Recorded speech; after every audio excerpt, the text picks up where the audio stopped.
Kita mewakafkan hak milik kita, sebab wakaf ini ada 4 akadnya. Yang pertama yang berwakaf, yang kedua yang menerima wakaf, yang ketiga benda yang diwakafkan, yang keempat ada ijab dan qabul. Saya wakafkan kereta ini untuk yayasan sampai kereta ini hancur tak berjalan, maka mengalirlah pahalanya. Saya wakafkan rumah ini untuk rumah Quran, saya wakafkan kebun ini untuk rumah tahfiz Quran. Peniaga-peniaga amat sangat boleh beramal dengan ini semua. Ada masuk surga babus shalah, zuhur, asar, maghrib, isya, duha, tawajud, witir, tasbih, qabliyah, ba'diyah, isyraq, awabin, tasbih. Tapi ada orang masuk surga melalui pintu babur rayyan. Ini untuk orang yang rajin puasa. Tapi bagi mereka yang berniaga, mereka masuk melalui pintu babus shadaqah, melalui sedekah. Amal kita ada 4. Ada amal badan, tegak, rukuk, sujud, berputar keliling Ka'bah, amal badan. Ada amal harta, zakat, wakaf, infak, sedekah, wasiat, hibah. Ada amal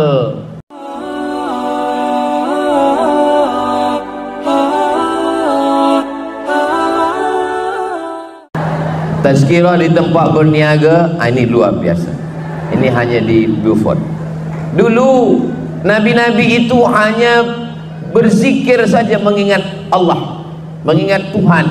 Kalau kita pernah mendengar riwayat bahwa Abu Talib membawa Nabi Muhammad SAW berniaga ke negeri Syam, tapi sebelum sampai ke negeri Syam dia bernaung sebab panas terik, berhenti sejenak di tempat ibadah. Manusia yang beribadah di dalam itu namanya Bahira. Lalu Nabi SAW dengan Abu Talib berlindung dari panas terik matahari. Lalu kemudian Bahira keluar dari dalam tempat ibadah itu. Kerana dulu ahli ibadah memang tak boleh keluar rumah. Makanan dihantar, pakaian kotor diambil, dibagi lagi pakaian yang bersih. Dia hanya di dalam saja beribadah. Nama tempat ibadah itu Som'ah namanya. Lalu kemudian keluar Bahira daripada tempat ibadahnya. Bahira bertanya kepada Abu Talib, siapa budak kecil ini? Kata Abu Talib, ibni, ini anak saya. Kata Bahira, kalau memang betul kitab yang saya baca, maka budak kecil ini bukan anakmu.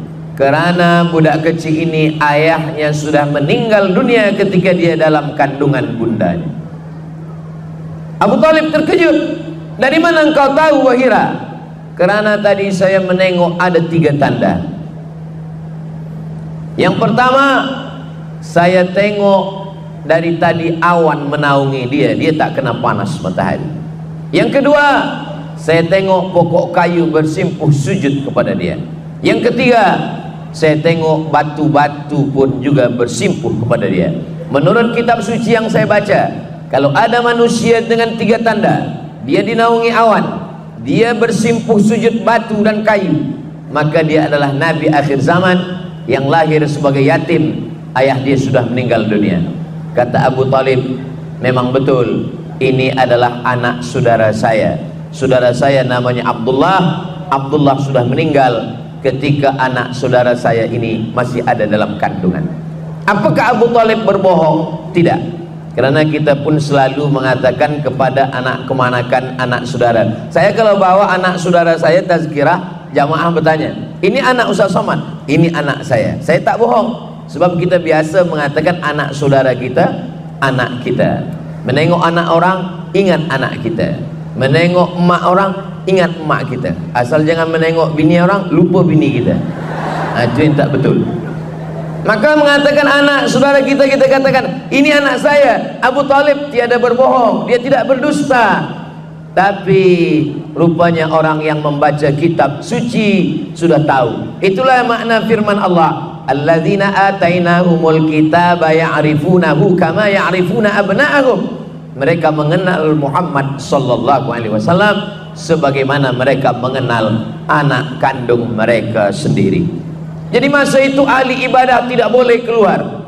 Tapi Nabi Muhammad sallallahu alaihi wasallam dia berjalan di pasar, dia pergi ke tempat berniaga dan dia pun berniaga. Bagaimana Nabi Muhammad SAW berjumpa dengan Sayyidatuna Khadijah? Nabi berjumpa dengan Khadijah bukan pada majlis ta'lim muzakarah, bukan pada majlis tazkirah dan tausiah. Khadijah punya barang-barang dagangan perniagaan, lalu kemudian ada orang lain yang mengambil barang itu, dia tolong untuk menjualkan. Dalam Islam itu disebut dengan mudharabah. Mudharabah, ada orang yang punya uang, ada yang punya barang, lalu ada orang yang menjualkan, nanti hasilnya dia bagi. Apakah 50-50%, apakah 30-70, itu berdasarkan syura musyawarah, wa amruhum syura bainahum. Setiap kali barang dagangan perniagaan ini dibawa oleh Nabi Muhammad SAW, ini barang-barang laku, tak seperti orang lain yang membawa. Maka Khadijah pun terheran, kenapa bila orang ini yang membawa habis semua? Maka Khadijah ingin menengok, mana dia orang yang membawa perniagaan barang-barang saya ini sehingga laku begitu banyaknya. Saya ingin jumpa dengan dia.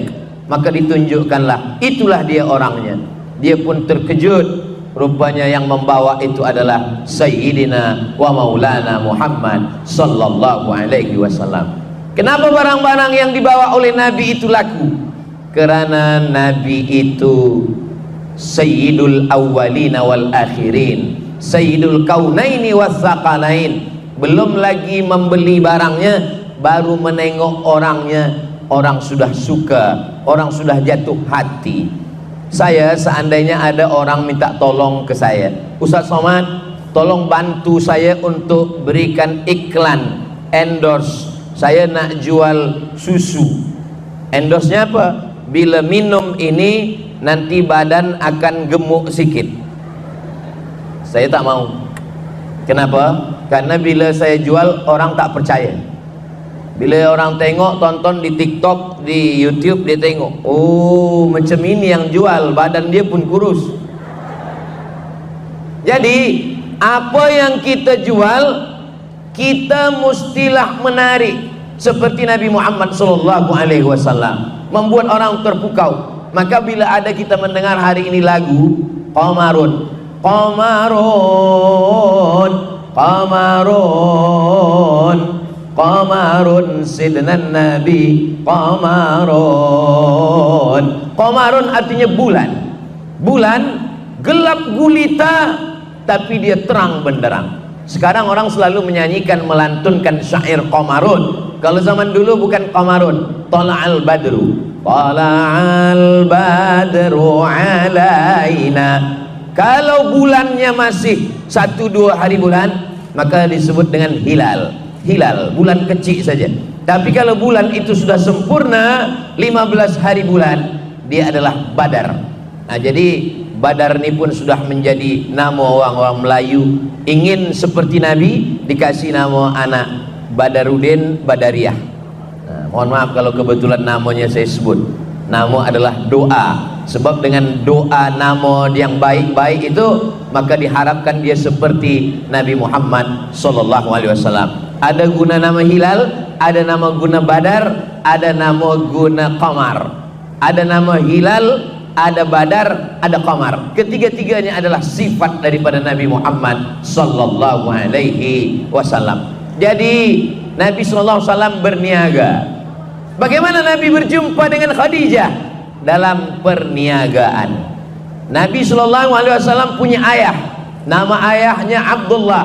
Abdullah meninggal ketika Nabi 2 bulan dalam kandungan Aminah, dan ketika itu perjalanan Abdullah adalah juga perjalanan perniagaan. Dia pergi dari kota Makkah, lalu kemudian dia ke kota Yasrib. Namanya belum berubah, namanya waktu itu masih lagi Yasrib. Itulah sekarang kota Al-Madinah Al-Munawwarah. Dalam perdagangan itu, perniagaan itu, dia meninggal dunia. Ayahnya seorang peniaga, istrinya seorang peniaga, dia juga seorang perniaga. Muhammad, anak Abdullah, anak Abdul Muttalib, anak Hashim, anak Abdi Manaf, anak Qusay. Qusay datuk dia yang kelima. Abdullah, Abdul Muttalib, Hashim, Abdi Manaf, Qusay. Qusay juga seorang peniaga.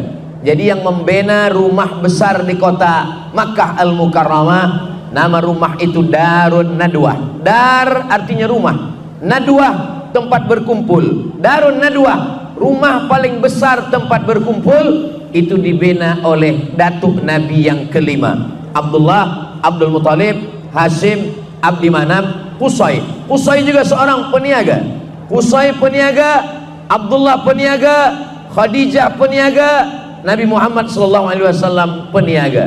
Ketika turun ayat yang mengharamkan riba, riba yang pertama diharamkan adalah riba Abbas. Abbas pakcik Nabi juga peniaga.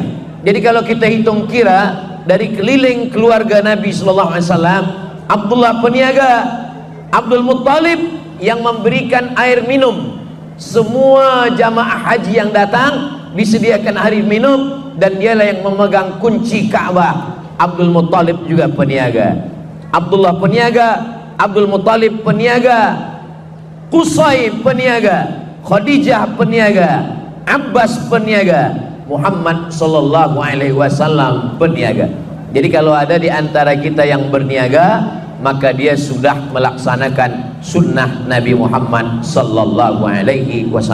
Jadi yang di hadapan saya ini, encik puan tuan semua yang berniaga, mungkin sebab maulid ini tutup tempat niaga, atau memang buka selepas tazkirah Maulidur Rasul SAW, maka berniaga ini juga adalah bagian dari sunnah. Kalau kita baca sejarah Islam, bagaimana dulu para ulama dari Jazirah Arab datang ke bumi Melayu, maka mereka juga melalui perniagaan. Mereka datang membawa barang-barang, lalu kemudian mereka membawa rempah-rempah kembali lagi ke Jazirah Arab, bertemunya itu dalam perniagaan. Umat Islam tidak boleh meninggalkan perniagaan. Sekarang banyak orang ketika dia sudah bertaubat, selepas dia berhijrah, selepas dia mengaji, lalu dia tinggalkan perniagaan, dia sibuk berzikir, membaca Yasin, membaca Quran, berzikir, tahlil, lalu meninggalkan perniagaan. Selepas itu perniagaan diambil oleh orang lain. Maka dalam Islam diajarkan at-tajir peniaga, as-sadiq yang jujur, al-amin amanah. Peniaga yang jujur, yang amanah, dia bersama dengan empat. Kalau dia mati, ma'an nabiyyin, bersama nabi-nabi, was-siddiqin, bersama orang yang benar, was-syuhada, bersama orang mati syahid, was-salihin, bersama orang-orang yang saleh. Maka Nabi SAW, kata orang Yahudi, dulu nabi-nabi kami hanya berzikir saja, dulu nabi-nabi kami tak pernah ke pasar, tapi kenapa nabi ini berniaga? Dia memang nabi yang berbeza. Dia panglima perang, perang Badar, perang Uhud, perang Khandaq, perang Fatu Makkah, tapi dia juga seorang peniaga. Nabi SAW datang ke pasar. Selepas itu dia masuk ke tempat perniagaan, dia masukkan tangannya ke dalam kurma, ke dalam gandum. Gandum yang di luar ini kering, yang di dalam ini basah. Maka gandum yang basah busuk, gandum yang basah bercendawan, tidak lagi boleh dipakai untuk dimasak. Lalu ditutup di luarnya dengan gandum yang kering. Nabi SAW memasukkan tangannya ke dalam, lalu Nabi bertanya kepada yang menjual gandum, ma hadza ya sahibat ta'am, hei kamu yang berniaga gandum, kenapa yang basah, yang busuk kamu simpan di dalam, lalu yang di luarnya kamu bagi yang kering? Apa kata yang berniaga? Asabahul matar, kena hujan ya Rasulullah. Kalau saya nampakkan yang basah kena hujan ini tak laku, orang tak nak beli, maka saya tutupi dengan yang kering. Maka keluarlah hadis Nabi SAW, man ghasyana falaysa minna, siapa yang menipu, siapa yang membohong, siapa yang membuat penipu, tipu-tipu, falaysa minna, maka dia bukan umat Nabi Muhammad SAW. Jadi dalam Islam banyak orang baik ketika sedang sembahyang, banyak orang baik ketika sedang haji, banyak orang baik di bulan Ramadan, tapi banyak orang yang curang ketika di tempat perniagaan. Maka Islam mengajarkan kita, Allah yang kita sembah di masjid, Allah yang kita sembah di padang Arafah, Allah itu juga yang mengawasi kita, yang memperhatikan kita di tempat perniagaan. Itulah kenapa pagi bila kita masuk ke tempat niaga, kita baca ayat kursi. Banyak orang mengatakan membaca ayat kursi itu untuk menjaga perniagaan daripada sihir, daripada jampi-jampi, daripada magic, daripada kejahatan orang. Tapi sebenarnya dua-duanya betul. Dia untuk yang luar menjaga daripada sihir orang lain, tapi ke dalam sebagai peniaga dia merasa sedang diperhatikan Allah. Yang memberikan saya tempat berniaga ni Allah. Adakah Tuhan selain dia? La ilaha illa huwa. Kalau saya sekarang hidup, dia maha hidup, Al-Hayyu. Kalau sekarang saya hidup, dia mengatur kehidupan saya, Al-Qayyum. Dan dia tidak mengantuk. Kalau saya takut curang, takut bohong, takut tipu kerana ada kamera CCTV, maka yang mengawasi saya bukan CCTV, yang mengawasi adalah dia. La ta'khudhuhu sinatun wala naum.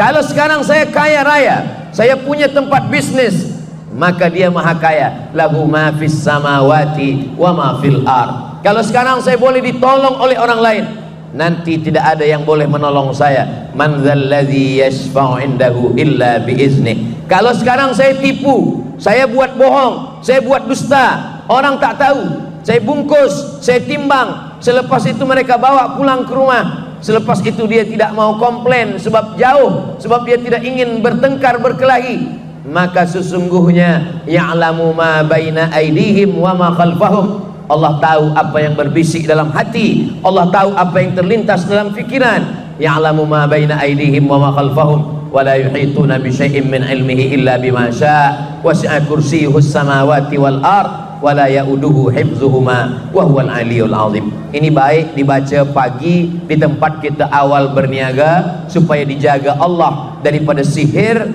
dan Allah juga menjaga hati kita supaya kita tidak curang dan tidak jahat. Yang namanya sihir datang macam-macam. Orang jahat, dia ambil tanah kuburan, dia ambil air memandikan jenazah, dia siramkan ke tempat kita berniaga. Maka bila orang lalu, orang tidak nampak tempat niaga kita.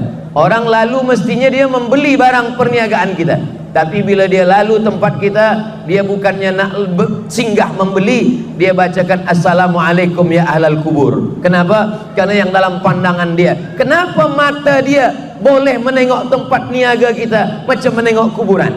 Sebab ini kerja-kerja setan. Saharu a'yunan nas. Setan menyihir mata manusia. Itulah kenapa tukang-tukang sihir Fir'aun, manakala dia jatuhkan tongkatnya, maka semua manusia menengok tongkat itu seperti ular. Sebenarnya dia hanyalah tongkat yang jatuh ke tanah. Saharu a'yunan nas, dia menyihir manusia. Maka mata kita pun boleh tersihir. Tadi saya lalu di kedai awak berniaga, nampak saya tutup, padahal sebenarnya terbuka. Itulah mengapa pagi kita membaca yang seelok-eloknya sempurna, membaca Al-Fatihah 1 kali, Qul huwallah 3 kali, Al-Falaq sekali, An-Nas sekali, dan ayat kursi sekali. Ditutup dengan salawat, Allahumma salli ala Sayyidina Muhammad wa ala ali Sayyidina Muhammad. Kenapa membaca Al-Fatihah? Al-Fatihah maknanya terbuka. Terbuka rezeki yang tertutup, terbuka sihir yang menutup, terbuka segala yang terkunci. Rezeki yang tertutup dibuka dengan Al-Fatihah. Jodoh yang tertutup dibuka dengan Al-Fatihah. Yang sudah terbuka jangan dibuka sekali lagi. Jangan pula nanti diamalkan. Bila terjadi puan-puan menyalahkan saya. Maka kita selalunya sebelum berdoa untuk niat yang baik-baik ini, untuk niat yang baik, untuk rezeki, untuk jodoh, membukakan pintu hati anak supaya belajar, membukakan fikiran anak supaya dia cemerlang, kita selalu membaca Al-Fatihah. Lalu kemudian kenapa Qul huwallah dibaca 3 kali? Karena ada sahabat Nabi yang membaca Qul huwallah dalam solat tahajudnya daripada Isya sampai ke subuh. Ayat tidak ganti, dia baca Qul huwallah terus. Kata Nabi SAW, innaha la ta'dilu thulutsal Qur'an. Qul huwallah itu sama dengan 1/3 Al-Quran. Itulah kenapa kita baca 3 kali, sebab 1 Qul huwallah 1/3, 1/3 sama seperti orang yang mengkhatamkan Al-Quran. Selepas itu kita baca Al-Falaq dengan An-Nas. Kenapa baca Al-Falaq satu package dengan An-Nas? Karena Al-Falaq dan An-Nas itu 11 ayat. Rambut Nabi diambil tukang sihir Yahudi, lalu mereka simpulkan dalam 11 simpul tali. Lalu kemudian Nabi kena sihir. Datang malaikat Jibril menyampaikan, ya Muhammad, orang Yahudi namanya Labid. Labid sedang menyihir Nabi. Orang-orang Yahudi sampai sekarang terkenal sebagai tukang sihir. Ada salah seorang sarjana pergi ke Israel, meneliti di kampung itu kampung tukang sihir semua. Dan ada satu sekte daripada Yahudi ini, memang dia banyak menggunakan sihir, namanya sekte Kabbala. Sekte Kabbala ini besar di Eropa dan Amerika. Banyak artis-artis yang suka kepada penyembahan setan ikut pada sekte Kabbala, karena mereka ini mengabdikan dirinya mengikut kepada setan. Lambang simbol daripada setan ini adalah kepala kambing. Itu maka banyak orang takut makan kepala kambing. Tapi saya tak takut. Banyak orang takut makan kepala kambing, selepas dia makan kata dia diganggu setan. Itu bukan setan, itu kolesterol. Kita baca doa bismillahilladzi la yadurru ma'asmihi syai'un fil ardi wala fis sama. Saya baca nama Allah yang tidak ada satu pun yang boleh mengganggu, fil ardi, di bumi, wala fis sama, maupun di atas langit. Kita baca itu, kita serahkan pada Allah. Bismillah tawakkaltu 'ala Allah, la haula wala quwata illa billah. Kenapa 11 ayat? Karena ada 11 simpul tali. Mereka biasanya menghembus simpul tali, diambil, dicuri rambut. Itu maka perempuan biasa kalau dia gunting rambut, rambutnya disimpan. Kalau rambutnya gugur masa dia sedang uzur, rambutnya disimpan di bawah mandi, selepas itu ditanamkan ke dalam tanah. Kenapa? Karena dia takut rambutnya diambil, disihir orang, diikatkan ke dalam simpulan tali. Rambut Nabi SAW dicuri orang Yahudi, diikat dalam 11 simpul tali. Turunlah 11 ayat. Qul a'udzu birabbil falaq min syarri ma khalaq wa min syarri ghasiqin idza waqab wa min syarri naffatsati fil 'uqad wa min syarri hasidin idza hasad. Qul a'udzu birabbin nas malikin nas ilahin nas min syarril waswasil khannas alladzi yuwaswisu fi sudurin nas minal jinnati wan nas. 11 ayat. Lalu kemudian setelah itu membaca ayat kursi, ditutup dengan solawat. Karena segala amal-amal kita tidak diterima Allah kalau tidak dengan solawat. Khutbah Jumat tidak sah kalau tidak dengan solawat. Doa tidak sah kalau tidak dengan solawat. Zikir tidak diterima kalau tidak dengan solawat. Dan sembahyang tidak sah menurut mazhab Syafi'i kalau tidak bersolawat. At-tahiyatul mubarakatus salawatut thayyibatu. Assalamu alayka ayyuhan nabiyyu wa rahmatullahi wa barakatuh. Wassalamu alayna wa ala ibadillahis salihin. Ashhadu an la ilaha illallah wa ashhadu anna Muhammadan Rasulullah. Maka ketika zikir ini dibaca pada saat pagi tempat berniaga, segala simpul-simpul sihir pun terbuka. Dibacakan di rumah, maka turunlah rahmat Allah subhanahu wa ta'ala. Begitu yang diajarkan oleh Sayyidina wa Maulana Muhammad sallallahu alaihi wasallam. Ada satu surah dalam Al-Quran bercerita tentang peniaga di zaman Nabi sallallahu alaihi wasallam. A'udzubillahi minasyaitonir rajim. Bismillahirrahmanirrahim. Wailul lil mutaffif. Wailun, wail, celaka. Bagi siapa? Lil mutaffifin, orang yang curang, orang yang dusta, orang yang tipu dalam hal timbangan, dalam hal sukatan. Waktu itu mereka bila ingin membeli sesuatu, mereka membawa sukat. Yang sukatan ini terbuat dari kaleng. Kalau dia ingin membeli, dia pukul dari bawah. Kalau dia ingin menjual, dia pukul dari bawah. Kalau dia ingin membeli, sukatan itu dia pukul dari atas. Jadi kalau sukatan macam ini, sukatan ini di bawah ini boleh dipukul dari bawah naik ke atas, dan boleh dipukul dari atas turun ke bawah. Bila dia ingin membeli, maka dia turunkan ke bawah supaya sukatannya penuh. Kalau dia ingin menjual, dia pukul ke atas supaya sukatannya berkurang. Maka kata Allah Ta'ala dalam Al-Quran, wailul lil mutaffifin, celakalah orang yang mempermainan sukatan, takaran, cawan, tempat untuk menimbang ketika itu.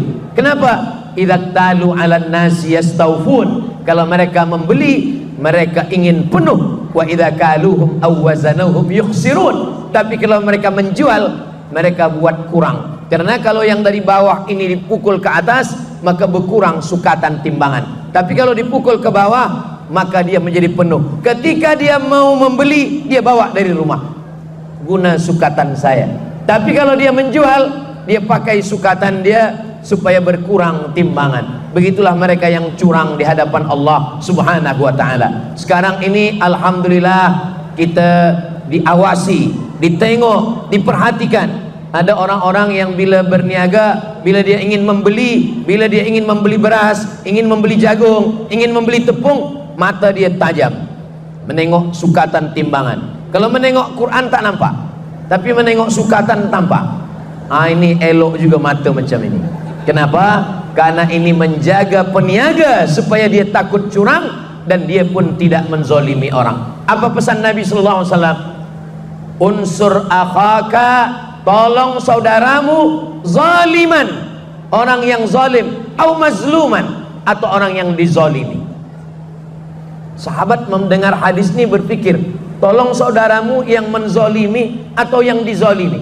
Kalau yang dizalimi kami boleh tolong ya Rasulullah. Ada orang teraniaya kami tolong. Tapi orang yang menzalimi, bagaimana menolong orang yang menzalimi? Kata Nabi, bila kau tengok ada orang yang zalim, tahan tangannya.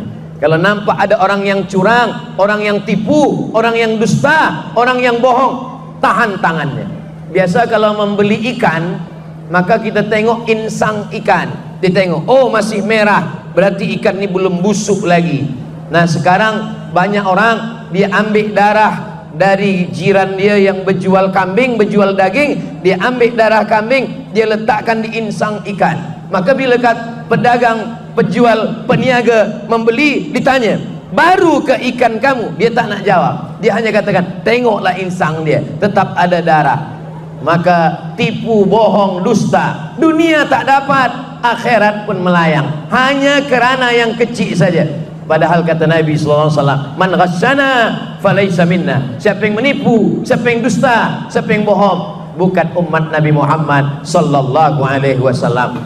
Uang yang didapatkan daripada dusta, bohong, tipu dibawa ke rumah, dibelikan untuk makanan anak, istri, diberikan untuk keluarga, maka yang kita berikan adalah barang-barang yang haram. Kata Nabi sallallahu alaihi wasallam, kulu, makanlah, min thayyibat, makanlah yang baik-baik saja. Bersedekah untuk masjid, tapi dari barang yang haram. Apa kata Allah? Wa anfiqu, berinfaklah, min thayyibat, yang baik-baik saja. Innallaha thayyibun, Allah maha baik, la yaqbalu illa thayyiban, Allah tidak menerima kecuali yang baik-baik saja. Nanti bila kita mati menghadap Allah, kita akan ditanya. Encik, puan, tuan, hadirin hadirat, semua hafaz ayatnya. La tus'alunna yawma idzin anin na'im.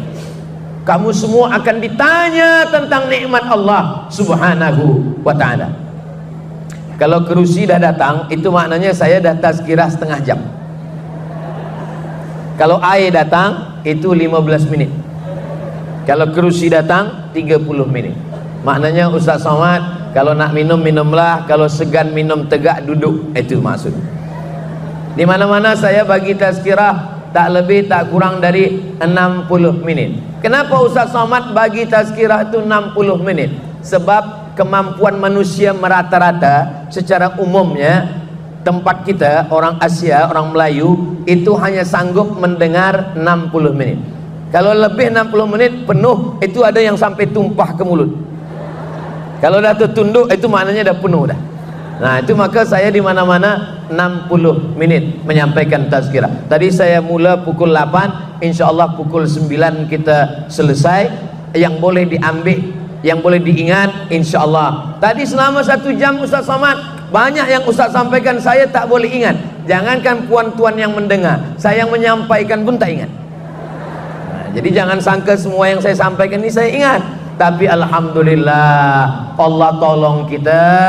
Allah ciptakan ada manusia, manusia ini membuat alat sehingga apa yang saya sampaikan ini direkodkan dan nanti akan diupload di YouTube. Boleh ditonton ulang di channel Ustaz Abdul Somad Official. Jangan lupa subscribe, like, share, and comment.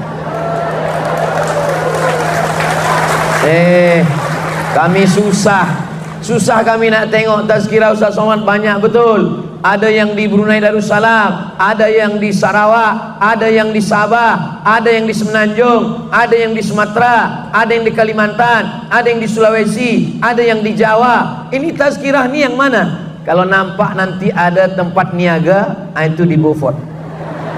Nah, mudah saja mengingatnya. Kalau nanti nampak di tempat tazkirah itu nampak ada khas, ini adalah Ustaz Abdul Somad semasa berada di Beaufort, dan ini menjadi ingatan yang luar biasa buat saya dan buat datuk-datuk, datin-datin, adun-adun, buat kita semua insyaallah. Ini karena kemuliaan Maulidur Rasul sallallahu alaihi wasallam. Untuk apa kamu berniaga? Saya berniaga hanya nak cari makan saja, Ustaz Abdul Somad. Baik, tak salah. Tapi berniaga mesti lebih dari setakat makan. Kenapa? Man bana masjidan, siapa yang membina masjid, banallah mislahu baitan fil jannah, Allah benakan untuknya satu tempat di surga. Kalau kita hanya membina rumah kita saja, rumah anak kita, baik, tapi yang paling elok adalah membina masjid. Jadi kenapa orang Islam berniaga? Karena dia ingin membina masjid. Peniaga-peniaga yang muda-muda, yang belia-belia, maka rezekinya berlimpah, nanti benakan masjid. Saya dah bina masjid Ustaz Abdul Somad, Masjid Al-Ikhlas, Masjid Al-Taqwa, Masjid Al-Muhajirin, Masjid At-Tijarah. Masjid apa lagi nak saya buat? Benakan satu lagi masjid. Masjid apa namanya? Masjid As-Somad. Untuk mengenang Abdul Somad. Nah, baik, apa salahnya? Saya berjumpa dengan seorang peniaga, jamaah kita juga. Umur dia sudah 85 tahun. Jadi saya tanya, Tuan Haji, apa yang membuat Tuan Haji panjang umur, sehat badan? Ini sudah takdir Allah Subhanahu wa taala, Pak Ustaz. Ada amalan-amalan khas kah? Amalan saya berniaga, pikiran saya terus bekerja, dan sampai hari ini saya tulis dengan tangan sendiri. Dia tunjukkan buku tulisan tebal. Dia tak guna laptop, dia tak guna komputer, dia tak guna handphone, dia guna tulis sendiri. Dan dia bina masjid. Saya setiap bina masjid, saya berdoa pada Allah, ya Allah, jangan matikan saya sebelum masjid ini selesai. Dan alhamdulillah sampai sekarang masjidnya tak saya selesaikan, Ustaz Somad. Nah, macam mana Tuan Haji boleh macam itu? Jadi bila satu masjid ni dah nak selesai, dah finishing, nak selesai, dia bina satu masjid lagi. Jadi masjid tu tak selesai. Jadi saya setiap tempat saya ni suka bertanya, apa amalan-amalan orang. Di satu kota saya jumpa lagi dengan seseorang, umur dia lebih 80 tahun. Lalu saya tanya, apa amalan Tuan Haji? Saya berniaga, Ustaz. Berniaga itu kita tetap bersemangat. Apa yang kita nak buat esok, berapa untung berapa rugi, tapi yang dikejar bukan dunia. Tolong Ustaz Somad doakan saya, sebelum saya mati saya boleh membina 99 masjid. Rupanya dia dah bangun masjid 1, 2, 3. Jadi kalau ditanya, apa beza kita yang percaya kepada Allah dengan orang yang tak percaya kepada Allah, tak percaya dengan akhirat? Dia berniaga, kita berniaga. Bezanya dia berniaga untuk dunia, sedangkan kita orang Islam berniaga kita, Rabbana atina fid dunya hasanah wa fil akhirati hasanah wa qina adzabannar. Itulah perbezaan kita. Walaupun nampak zahirnya sama. Setengah orang mengatakan, apa yang awak cari lagi? Sudah ada anak, sudah ada istri, sudah ada rumah, sudah ada kereta. Janganlah tamak, janganlah kita ini terlalu mengejar dunia. Sebenarnya yang kita kejar bukan dunia. Kita nak bagi tolong anak yatim, kita nak tolong fakir miskin. Kata Nabi, ana wa kafilul yatim, saya dan orang yang menolong anak yatim, kahataini fil jannah, macam ini nanti di surga. Wa asyara bi isba'ihi, Nabi menunjukkan dua jarinya. As-sababah, telunjuk, wal wusta, jari tengah, wa farraja bainahuma, Nabi jarangkan antara keduanya. Beginilah aku dengan orang yang menolong anak yatim, dekatnya di surga. Siapa yang boleh menolong anak yatim? Peniaga-peniaga yang banyak rezeki, menolong anak yatim, menolong janda-janda yang tua saja. Ini perlu saya jelaskan, kalau tidak nanti jamaah. Puan-puan jangan khawatir, saya dah sampaikan yang terbaik semuanya. Maknanya apa? Bahwa Nabi Muhammad SAW berniaga. Ada satu surat bercerita tentang perniagaan orang Quraisy. A'udzubillahi minasyaitonirrajim. Bismillahirrahmanirrahim. Liilafi Quraisy. Perjalanan orang Quraisy. Ilafihim rihlatash syita was-shaib. Syita musim sejuk, shaib musim panas. Sebab di Arab ada 4 musim. Musim sejuk syita, musim panas shaib, musim bunga Rabi, maka ada Rabiul Awal, ada Rabiul Akhir. Musim gugur Kharif. Kalau sudah musim gugur, semua daun-daun pokok kayu gugur semua. Kalau sudah musim bunga Rabi, bunga-bunga tumbuh, bunga-bunga tumbuh. Maka bila saya belajar di Kaherah dulu, ditanya dengan orang Mesir, kami di Arab ini ada 4 musim, kata dia. Musim syita, musim shaib, musim Rabi, musim Kharif. Kamu di tempat kamu berapa musim? Kata saya, tempat saya banyak musim. Ada musim durian, ada musim rambutan, ada musim bertanam padi, musim panas, musim jerebu. Ada banyak-banyak musim. Ada musim angin topan puting beliung, macam-macam musim. Nah, bila musim rihlatash syita, musim sejuk, mereka pergi ke bawah. Bila kita tengok map Google Map, nanti boleh buka, tengok di map. Ini Makkah, di atas Makkah ni Madinah, di atas Madinah ni Syam. Syam itu sekarang sudah menjadi 4 negara. Jordan, Suriah, Dimash, Lebanon, dan Palestina. Mudah-mudahan Allah menolong saudara kita di Palestina. Ini kalau musim sejuk mereka tak sanggup naik ke atas. Musim sejuk di atas ini turun salji, beku, tak tahan orang Arab, maka dia turun ke bawah. Musim sejuk dia ke bawah, bawah ini panas. Yaman ini panas betul, maka pada musim panas mereka naik ke atas kerana panasnya tak melampau. Musim sejuk mereka turun ke bawah kerana di Yaman tidak ada salji. Itulah mengapa dalam Quran disebutkan mereka dari Makkah turun ke bawah dan turun ke atas. Bila dia turun ke atas, liilafi Quraisy ilafihim rihlatash syita ke Yaman, was-shaib ke Syam. 6 bulan ke Yaman, 6 bulan ke Syam. Nanti bila musim haji dia berkumpul di Makkah Al-Mukarramah, berkumpul, berniaga. Maka musim haji mereka membawa dagangan. Orang yang dari Yaman membawa perniagaan, orang yang dari Syam membawa perniagaan, berkumpul di Makkah Al-Mukarramah. Maka Makkah adalah tempat perniagaan yang paling besar di dunia. Ketika Islam datang, mereka takut berniaga.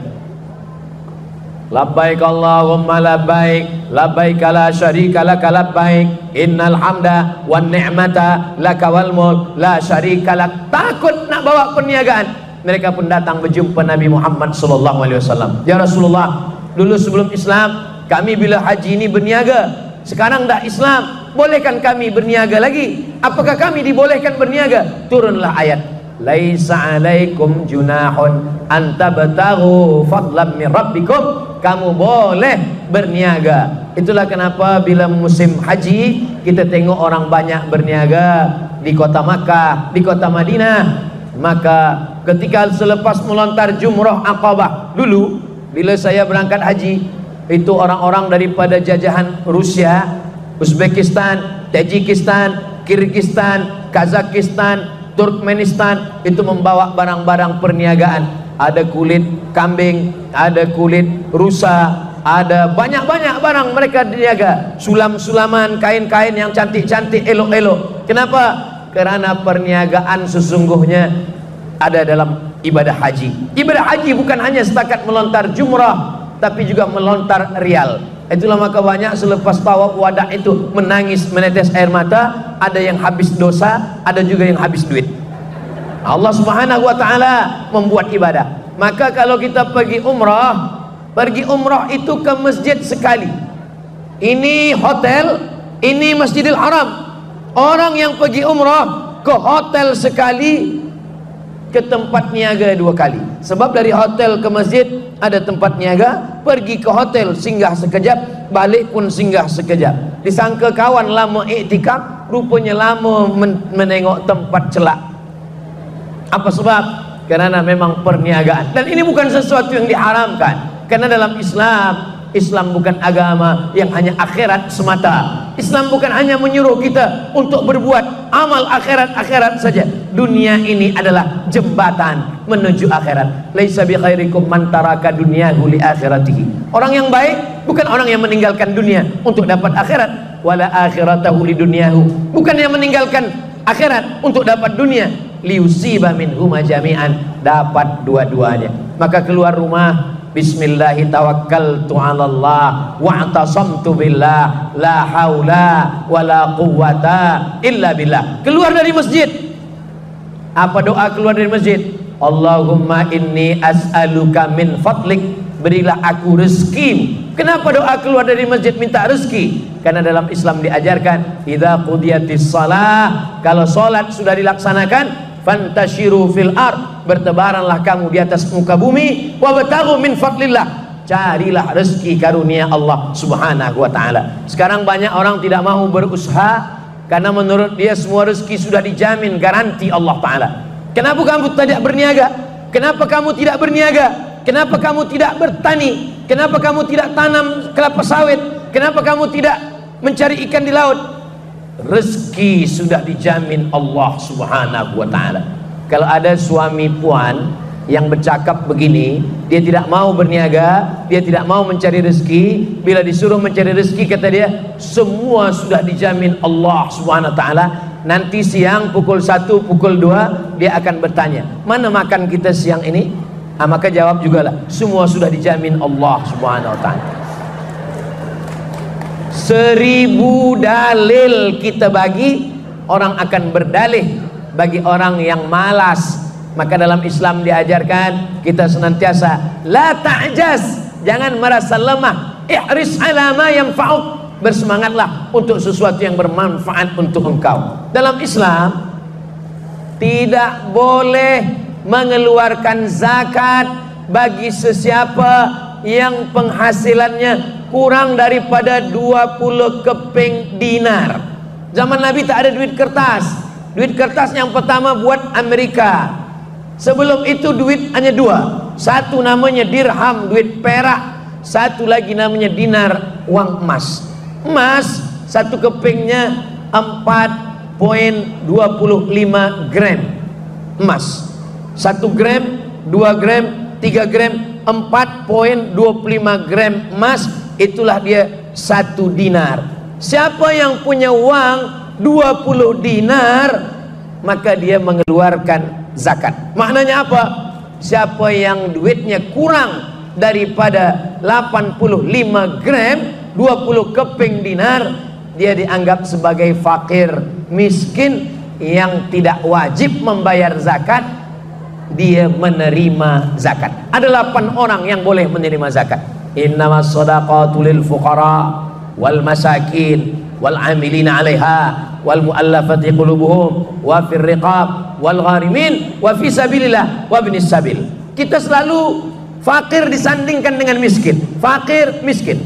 Fakir tak ada duit sama sekali.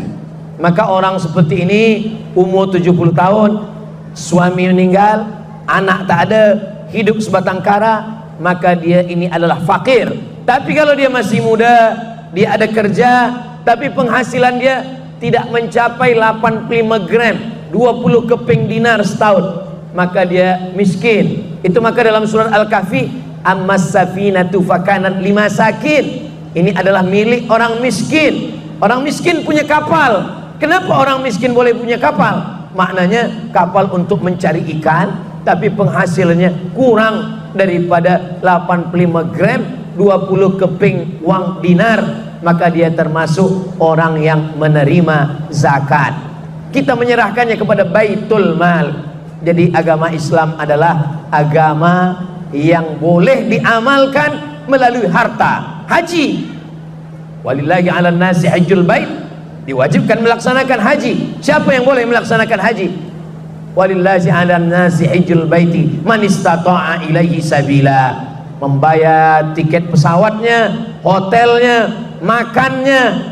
Apalagi sekarang saya dengar untuk Malaysia, bila dia bayar sekarang, dia register 2024, mungkin 20-30 tahun lagi baru dia pergi. Kalau di tempat saya di Riau, register 2024, 30 tahun baru berangkat. 34, 44, 54. Jadi kalau saya sekarang register 2024, maknanya sekarang umur 27.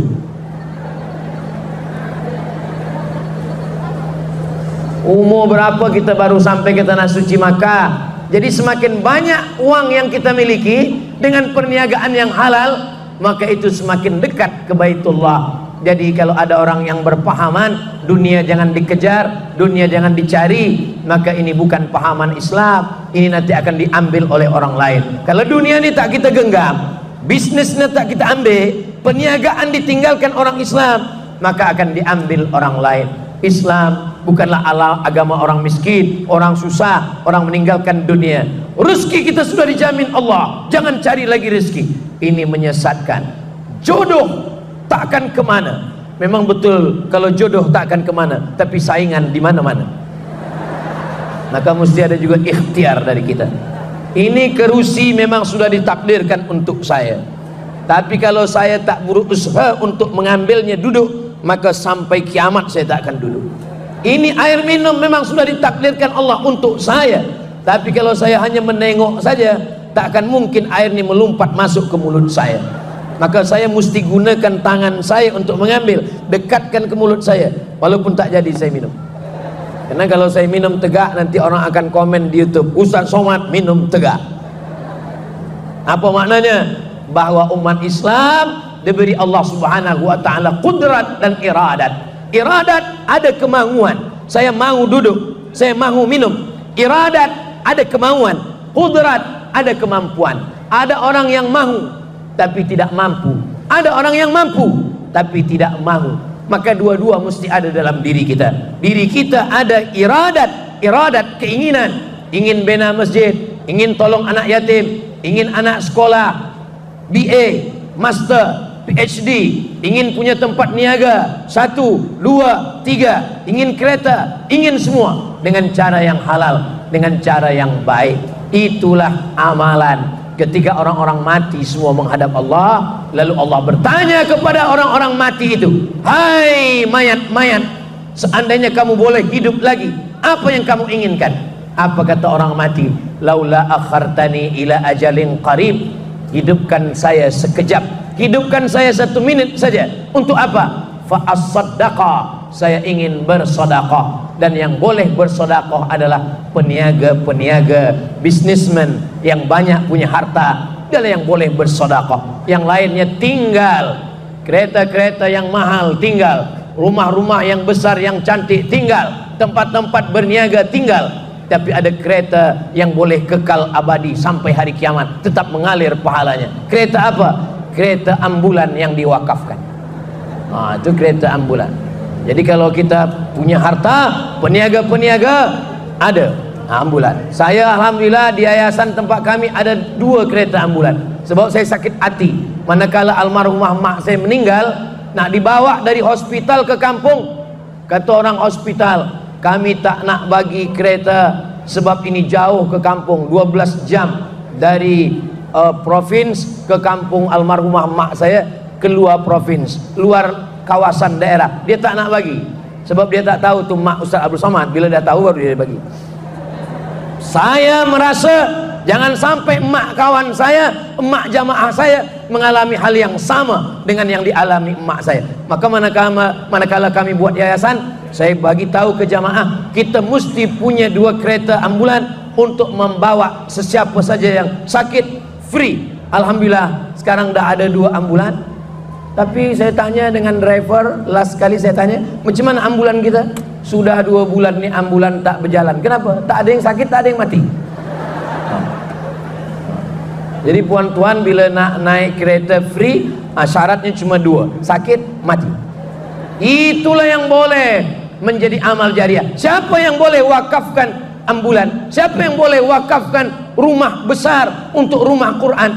Peniaga-peniaga. Datang seorang, Ustaz Abdul Somad, ini ada rumah 9 bilik, 2 aras, 3 paling atas, 9 bilik, ada hall di dalam, ada tempat parking yang luas. Ini untuk wakaf, saya wakafkan. untuk yayasan, maka diterima oleh Yayasan Tabung Wakaf Umat. Siapa yang boleh berwakaf rumah? Peniaga. Siapa yang berwakaf kereta? Peniaga. Mewakafkan tanah? Peniaga. Di satu daerah ada juga yang berwakaf. Ustaz Abdul Somad, tadi Ustaz kata semua tinggal. Itu ada kebun-kebun kelapa sawit, saya wakafkan. Punya siapa Datuk? Tak tahu, saya tak tahu. Macam mana mewakafkan punya orang lain? Nah, kita mewakafkan hak milik kita, sebab wakaf ini ada 4 akadnya. Yang pertama, yang berwakaf. Yang kedua, yang menerima wakaf. Yang ketiga, benda yang diwakafkan. Yang keempat, ada ijab dan qabul. Saya wakafkan kereta ini untuk yayasan sampai kereta ini hancur tak berjalan, maka mengalirlah pahalanya. Saya wakafkan rumah ini untuk rumah Quran. Saya wakafkan kebun ini untuk rumah tahfiz Quran. Peniaga-peniaga amat sangat boleh beramal dengan ini semua. Ada masuk surga babus shalah, zuhur, asar, maghrib, isya, duha, tahajud, witir, tasbih, qabliyah, ba'diyah, isyraq, awabin, tasbih. Tapi ada orang masuk surga melalui pintu babur rayyan. Ini untuk orang yang rajin puasa. Tapi bagi mereka yang berniaga, mereka masuk melalui pintu babus sedekah, melalui sedekah. Amal kita ada 4. Ada amal badan, tegak, rukuk, sujud, berputar keliling Ka'bah, amal badan. Ada amal harta, zakat, wakaf, infak, sedekah, wasiat, hibah. Ada amal hati, sabar, ridha, qanaah, tawakal, iman. Ada amal lisan, subhanallah, walhamdulillah, la ilaha illallah, wallahu akbar. Mudah-mudahan para peniaga-peniaga yang ingin berniaga, ada niat berniaga dengan tazkirah Maulidur Rasul. Tajuk kita adalah Nabi Muhammad sallallahu alaihi wasallam sebagai seorang peniaga, dan Islam adalah agama yang menggalakkan, menganjurkan, mengajak umat untuk berniaga dengan jujur dan baik. Dengan itulah Islam ini akan bangkit. Al-mu'minul qawi, mukmin yang kuat, kuat hartanya, kuat duitnya, kuat bisnisnya, kuat tenaganya, kuat ilmunya, kuat badannya. Khairun, lebih baik, wa ahabbu ilallah, lebih dicintai Allah, minal mu'minid dhaif, daripada mukmin yang lemah. Itulah tazkirah kita, lebih kurang 60 menit dari pukul 8 hingga pukul 9. Mudah-mudahan bermanfaat untuk kita dunia akhirat. Di akhir majlis mari kita sama berdoa kepada Allah Subhanahu wa taala. Mudah-mudahan Allah bukakan pintu rezeki untuk kita semua. Dengan rezeki yang halal kita boleh berwakaf, berinfak, bersedekah. Kita punya keluarga sakinah, mawaddah, warahmah. Anak-anak kita soleh dan solehah, penghafaz Quran, mujahid fi sabilillah. Bagi para penuntut ilmu dibukakan pintu hatinya untuk menghafaz Al-Quran, mengamalkan isi Al-Quran. Ala hadhihi niyah, Al-Fatihah.